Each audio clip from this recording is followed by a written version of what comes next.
இந்த வழிபாட்டினுடைய பலன் ஏன் எல்லாருக்கும் பூரணமாக அனுபவமாக கிடைக்கல அப்படின்னு சொன்னால், எல்லாருமே ஒரு சில நாட்களில் ரொம்ப சிரத்தையாக இருப்போம்.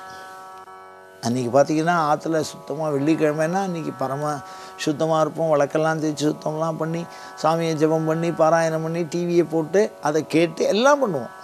அந்த ஒரு நல்ல ஒரு மனநிலையில் இருப்போம். இன்னொரு நாள் ஏந்திருக்கிறதே 10 காலாக இருக்கும். எந்த விதமான நல்ல விஷயம் கொஞ்சம் மந்தமாகவே போகும். அதை தினசரி பின்பற்றுவதில் ஒரு ஆற்றல் நமக்கு இல்லை.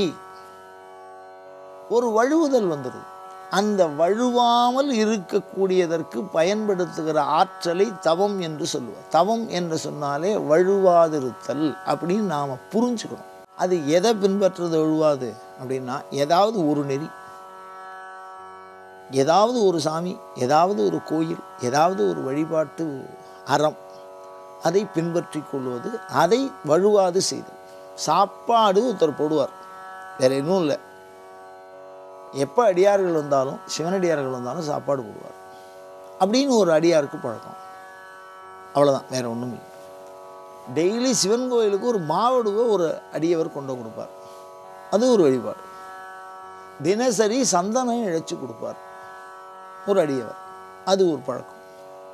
அது மாதிரி சின்ன சின்ன அறங்கள். இப்போ கோயிலுக்கு போனால் பெருக்கிறது, அந்த இடத்த சுத்தம் பண்ணி வைக்கிறது. அது மாதிரி பக்கத்தில் இருக்கிற கோயிலில் ஒரு விளக்கு போட்டு வருது.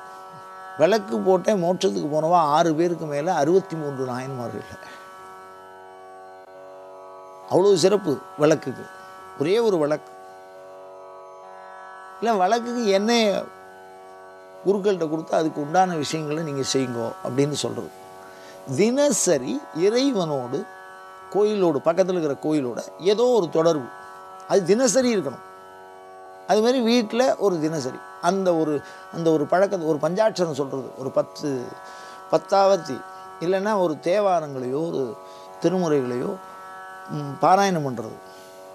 அந்த மாதிரி உன்னை வணங்க வேண்டும் என்கின்ற எண்ணத்தை எனக்கு கொடு, அதில் நான் வழுவாமல் இருக்கும்படியாக என் நெஞ்சை நிலைப்படுத்து.